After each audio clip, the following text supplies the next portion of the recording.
Morning students, 8th class विज्ञान विषय में बच्चों हम लोग पाठ 10 पढ़ रहे थे और पाठ 10 जो है उसका नाम है किशोर अवस्था की ओर। इसमें हमने किशोर अवस्था में होने वाले परिवर्तनों को देखा, किस तरह से किशोर अवस्था में परिवर्तन होते हैं।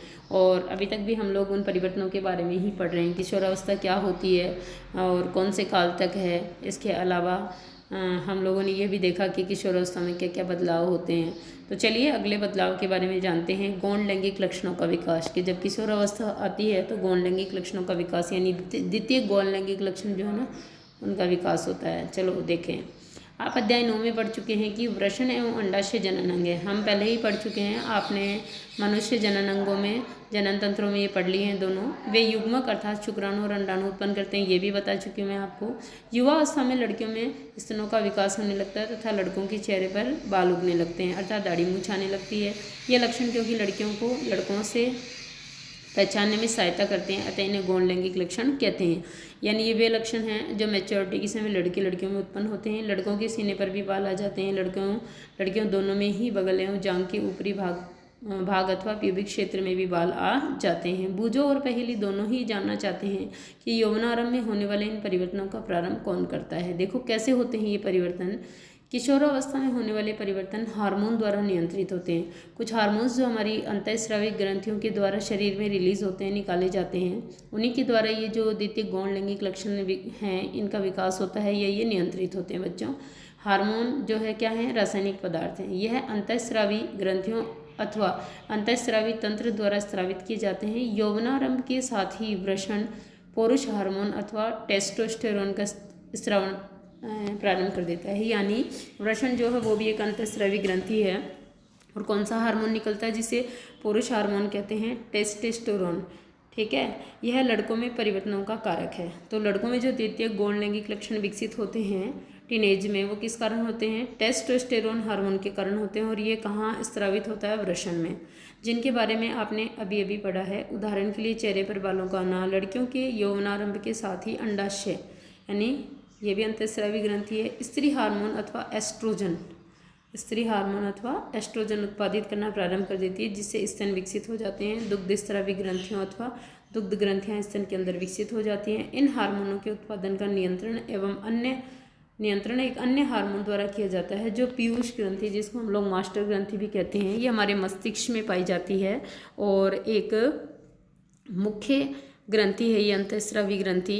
तो पीयूष ग्रंथि एक हार्मोन स्रावित करती है, पिट्यूटरी ग्रंथि भी कहते हैं इसको। उसके द्वारा इन हार्मोनों का नियंत्रण होता है। ठीक है, अब जनन प्रक्रिया प्रारंभ करने में हार्मोन की भूमिका, किस तरह से जो है हम लोग संतान उत्पन्न करने में सक्षम हो जाते हैं ये देखेंगे।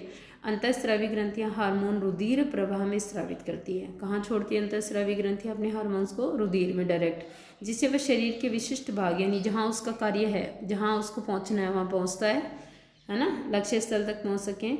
लक्ष्य स्थल हार्मोन के प्रति अनुक्रिया करता है। हमारे शरीर में अनेक अंतःस्रावी ग्रंथियां हैं। वृषण अंडाशय लैंगिक हार्मोन स्रावित करते हैं। कौन से हार्मोन है ये, एस्ट्रोजन और टेस्टोस्टेरोन लैंगिक हार्मोन है।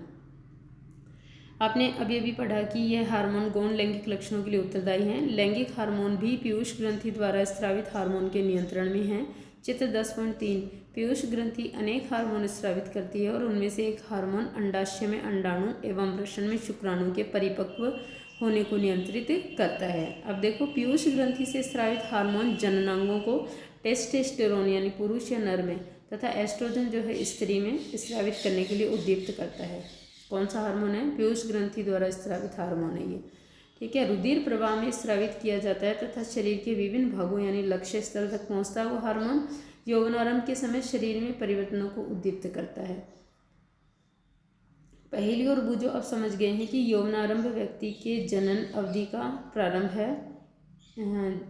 व्यक्ति में जनन अवधि का प्रारंभ है जब व्यक्ति जनन की क्षमता प्राप्त करता है, परंतु वे जानना चाहते हैं कि क्या जनन काल एक बार प्रारंभ होने के बाद जीवन पर्यंत तक चलता है या कभी समाप्त होता है। तो मानव में जनन काल की अवधि क्या है, देखो। जब किशोरों के वृषण तथा अंडाशय युग्मक उत्पादित करने लगते हैं तब वे जनन के योग्य हो जाते हैं। युग्मक की परिपक्वता एवं उत्पादन की क्षमता पुरुषों में स्त्रियों की अपेक्षा अधिक अवधि तक रहती है।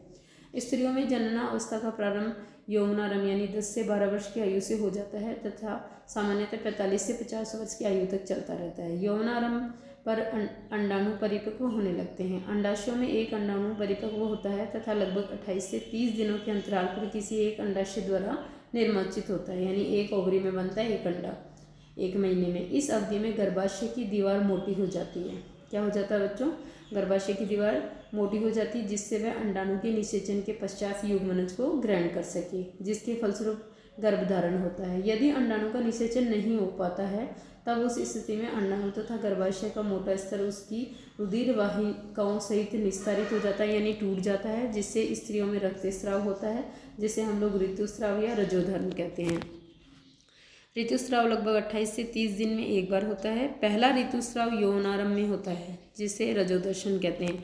फर्स्ट टाइम जो ऋतुस्राव होता है उसको रजोदर्शन कहते हैं हम लोग। लगभग 45 से 50 वर्ष की आयु में ऋतुस्राव रुक जाता है और ऋतुस्राव के रुक जाने को हम लोग रजोनिवृत्ति कहते हैं। प्रारंभ में ऋतुस्राव चक्र अनियमित हो सकता है तथा उसके नियमित होने में कुछ समय लग सकता है। पहेली कहती है कि स्त्रियों में जनन काल की अवधि रजोदर्शन से रजोनिवृत्ति तक होती है। क्या वह सही है? बिल्कुल सही है।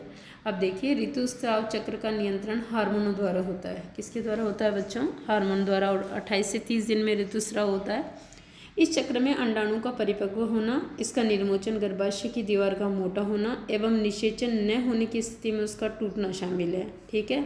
यदि अंडाणु का निषेचन हो जाता है तो वह विभाजन करता है तथा गर्भाशय में विकास के लिए स्थापित हो जाता है, जैसे कि आप पिछले अध्याय में पढ़ चुके हैं, और फिर शिशु जन्म लेता है। तो ओके स्टूडेंट्स, यहाँ से आप जो है रजोनिवृत्ति क्या है, रजोदर्शन क्या है, इसके अलावा द्वितीय गौण लैंगिक लक्षण जो है उनका विकास कैसे होता है, जनन प्रक्रिया प्रारंभ करने में कौन से हार्मोन की भूमिका होती है, ये सभी प्रश्न आप यहाँ पर करेंगे। कौन सा नर हार्मोन है, कौन सा जो है मादा हार्मोन है,